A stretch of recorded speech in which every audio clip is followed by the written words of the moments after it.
v marsikateri skupini ali občestvu nimajo na razpolago Svetega pisma, kot naprimer katehisti po vaseh, kot skavtski voditelji, molitvene skupine in tudi dekleta, ki prihajajo poleti na naše kampe, prav tako prihajajo iz okolij, kjer nimajo na razpolago Svetega pisma.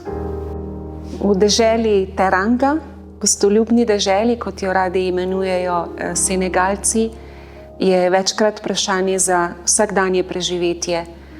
In v tem vprašanju za vsakdanje preživetje kristjani iščejo tudi oporo v Božji besedi, saj se zavedajo, da živijo v manjšini in da je važno, da zajemajo pri izviru.